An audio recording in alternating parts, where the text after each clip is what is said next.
All right. Hello. I hope you guys were good today for the substitute for periods 3 and 6, and anyone else who's lurking about. This is chapter 15, section 4, Aggressors Invade Nations. So a couple of things that you should know before we get going, and I've covered some of these, and you probably saw them on the board today. Where is Manchuria? Make sure you know where that is. Stop. Pause me. Go look it up now. Okay, you should be back. Lebensraum, Anschluss, the Sudetenland, which is in Czechoslovakia. You should know what's important about it. Appeasement, isolationism, annex or annexation, and Third Reich, and neutrality. And that's it. All right, so Japan seeks an empire. You have the military leaders that take control of Japan. And Japan becomes a very militaristic society. And at this point, they are very sort of westernized. You see lots of ads that look like Western ads, but with Japanese clothing and obviously Japanese people in it. Here is a cool ad I found for a car, an American car in Japan.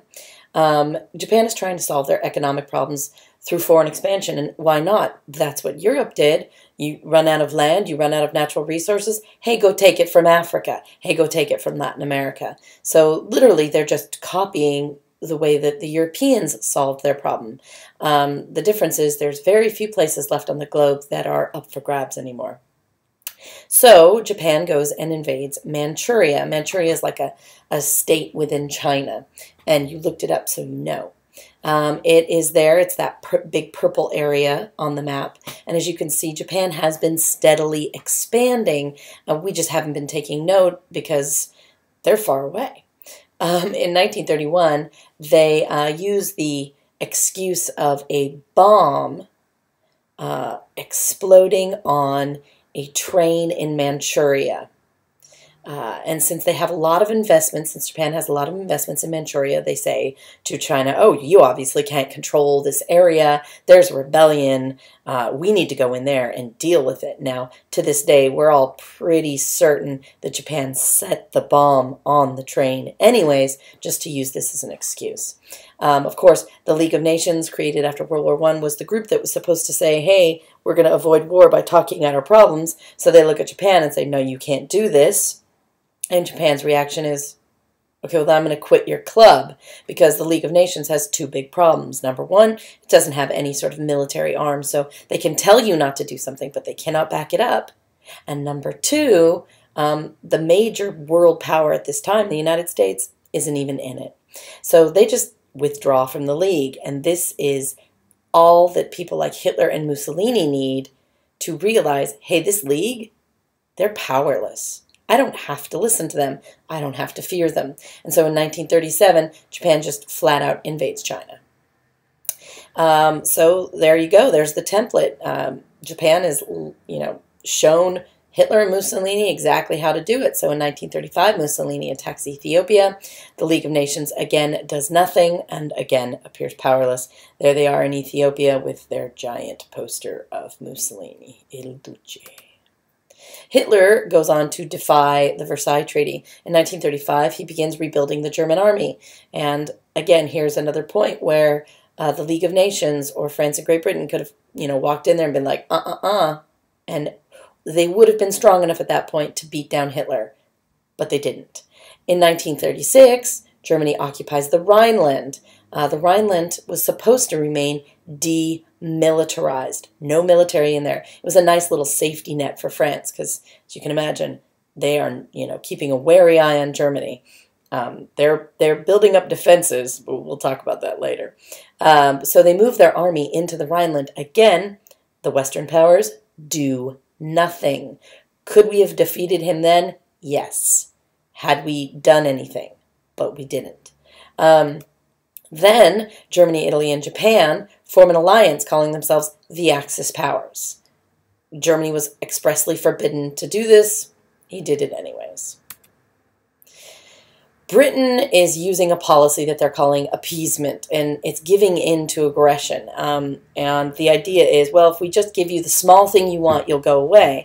But apparently what Britain didn't know, and every kid from 3rd grade on realizes that once you give in to the bully, they're going to come back for more. Even, as you can see in this cartoon, Dr. Seuss figured that out. You could check out this political cartoon. This was drawn by Dr. Seuss. Many of you don't know that Dr. Seuss was very political, and there are many cartoons from the 30s, 40s, and 50s talking about war and Cold War that Dr. Seuss wrote and drew. And this one's awesome. If you can't read, the little dude handing out lollipops in the middle is called The Appeaser. A civil war breaks out in Spain. In 1931, Spain declares themselves a republic. They overthrow their absolute monarchy, and they declare themselves a republic. In 1936, only 5 years after foundation of this republic, General Francisco Franco leads a rebellion against the elected republic, and is helped out by Hitler and Mussolini, partly because, Hitler and Mussolini having another dictator on the block is a good thing for them. He has a fascist form of government, so of course they're on board with that. The other reason that Hitler gets on board is because it allows Hitler a place to train and test his military, his weapons, his army, and this new thing that he's created that no one else really has at this point, an air force or a Luftwaffe. I love the propaganda posters. I think that's supposed to be like a German baby in France, or I don't know if that's what they think French kids look like, but, today Spain, tomorrow the world, and there goes Hitler. In 1939, Franco wins the Spanish Civil War, and he becomes Spain's fascist dictator, and things are pretty rough on the population. Now, what is the West doing? Well, pretty much, at least in our case, nothing. Some of the nations trying to preserve the peace, we try to preserve it by doing nothing. Our policy is isolationism, avoidance of political ties with other countries, keep the United States out of the war. Here's what Dr. Seuss thought. In 1935, Congress passes the Neutrality Acts, laws literally saying we will remain neutral. As you can see, Dr. Seuss thought that was pointless. That was a joke. It says at the bottom, yeah, no chance of contagion, meaning, all of these problems and the sickness that Europe has, do you honestly believe it's not going to make its way over here just because we ignore it? All right, so Hitler expands the German Reich. And the Reich is the German Empire. And the first thing he does in 1938 is he annexes Austria. And you should know what annexation means because you looked it up because you're one of the smart kids. Now, again, this is expressly forbidden in the Versailles Treaty. It even states he will not, or Germany will not unite with Austria. It calls Austria out as you will not unite with Austria. But Hitler does it anyways. Now, there is a vote in Austria as to whether or not to join with Germany. And, it appears its overwhelmingly popular vote is yes, let's join with Austria. Now, why? I don't know. There's continuous historians looking into, did the Austrians want a piece of this prosperity, this economic prosperity that Hitler had brought to Germany? Possibly. Did a lot of them like his message? Possibly. Were some of them tortured and scared? Possibly. Did he rig the vote? Possibly. I certainly wouldn't put any of that past him. The next step is he demands an area, which is this bright purple area here, known as the Sudetenland from Czechoslovakia. The Sudetenland was, again, filled with Germans. Now, if you remember, after World War I, we carved out two brand new countries. We carved out Czechoslovakia and we carved out Poland.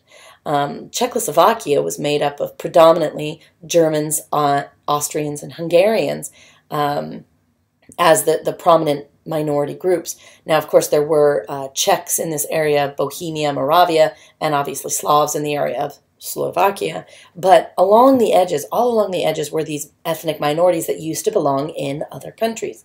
And so, of course, Hitler's excuse was, I just want the Germans back. Okay, I want the Germans to be part of Germany again. So just give me this little sliver of Czechoslovakia and it'll be great. It'll be fine. We'll all be happy. And, we'll go home and, go to Oktoberfest and eat sausage. And that was his thing. And of course, the president of Czechoslovakia goes to France and asks for help and says, no, you can't just give away a piece of our country. So Britain and France meet together with Italy and Germany at the Munich conference. And they're settling what they call the Czech crisis. And from left to right, you can see it's the Prime Minister of Great Britain, Neville Chamberlain. The very upset and cranky-looking little man is the French President Daladier, and he's cranky for a reason, not just because he's French. And then, of course, there's Hitler, there's Mussolini, and there's Mussolini's son-in-law, who is some minister of something or other. And they all meet to discuss what to do about Czechoslovakia. Notice who's not there. Czechoslovakia. They weren't even sort of invited to this meeting to decide what to do about their country. Again, some of the arrogance of the European nations of the sort of, hey, we made you, we can do what we want. So what do Britain and France choose? Well, they choose appeasement. Now, later on it comes to light that Daladier was not on board with this, but he did not feel he had a choice. And so they agree to let Hitler take the Sudetenland. Daladier believes that, a crisis is coming anyways. Here are some quotes. Chamberlain comes back and he says, I believe that I hold my hand, peace in our time. Daladier is reported when he gets back to France saying, today it is the turn of Czechoslovakia. Tomorrow it will be the turn of Poland and Romania. When Germany has obtained the oil and the wheat it needs, she will turn on the West. And he's right. A British Parliament member, a lot of people were very pleased with Chamberlain when he came back saying, oh, great work, that was very political work, you did a great job, you avoided a war. There were a couple of people who were very against it. One was just a guy in Parliament named Winston Churchill, and he says, we have suffered a defeat. You will find that in a period of time, which may be measured by years, but may be measured by months, Czechoslovakia will be engulfed in the Nazi regime. And then he goes on to say that as people look back in time, they will look at these Western democracies and say, quote, thou art weighed in the balance and found wanting, meaning you had a moment, you could have done something, and you did not. And then he says, do not suppose that this is the end. This is only the beginning. This is the first sip, the first foretaste of a bitter cup. And he's right. He's always right. Churchill is always right. And then, of course, a quote from Hitler, if ever that silly old man comes interfering here again with his umbrella, I'll kick him downstairs and jump in his stomach in front of the photographers, expressing how he felt about Neville Chamberlain. So apparently he was not a fan. And Churchill was right. In 1939, Hitler invades and takes the rest of Czechoslovakia. And so, of course, you've got this political cartoon of offering up Czechoslovakia and, on a silver platter. Here you go. And the, spineless leaders of democracy bending over so that Hitler can use them as a stepladder all the way up to the rest of the world. That's, I believe that's a Seuss cartoon as well. All right. Well, what's going on is Hitler is, ravaging Europe, and the European leaders are starting to kind of sit up a little straighter in their chairs and figure out what's going on. Well, Mussolini is like, hey, nobody's watching me, so he goes ahead and invades Albania, which is literally right across the ocean, the Adriatic, from the boot, the heel part of the boot of Italy. It's really just a jump right across. It's right next to Bosnia-Herzegovina and Serbia. Yeah, you remember them from World War I. And so he just invades and takes that.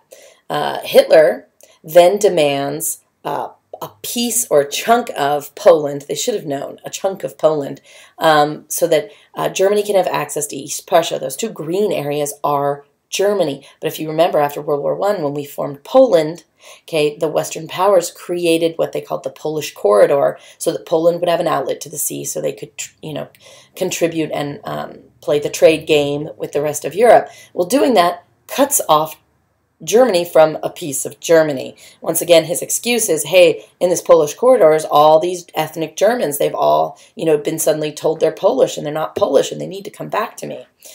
So that's what he wants. Stalin, you guys, everybody loves this sketch. Stalin, seeing the appeasement policy of the West, or maybe because he sees this as a way to gain more territory for himself. You know, clearly he realized that there was no point in sounding the alarm to the West because the West was burying their heads in the sand. So he goes ahead and he signs a non-aggression pact with Hitler in 1939. I think it's called the Molotov-Ribbentrop Pact. Now, this cartoon is a little misleading. It wasn't like they were BFFs forever. Okay, it was a non-aggression pact. It was more like this. It was more of the, I don't like you at all, but I promise not to attack you. You can see in this one, they're introducing themselves to each other over this dead body, and usually that dead body is labeled Poland, but Hitler's saying, the scum of the earth, I presume, and, you know, Stalin is saying, calling him the bloody assassin of the workers, because if you remember, Hitler first made his gains in Germany by creating fear of communism. So, of course, you know, him signing a treaty with the big head honcho communist in the world was shocking to many people. Though, as Stalin would soon learn, treaties don't necessarily mean anything to Hitler. I love that poster. All right. Okay, so you're worried about the test? As well you should be, because you're one of the smart kids. Okay, maybe you should study. Yeah, study. Okay, so I'll be running a study session at lunch on Monday, so get there quick. I'll give it literally 10 minutes into lunch, and then I'm going to take off. So if there's no one there by 10 minutes, I'm gone. And you should be there because, I mean, let's be honest, you all do this, and it won't work forever. So I will see you on Monday in class. Hopefully I'll see some of you at Monday at lunch. Bring your lunch so you don't have to waste time standing in the mammoth Granada lines, and get into the classroom quick because we have a lot to go over for a very important test. Bye.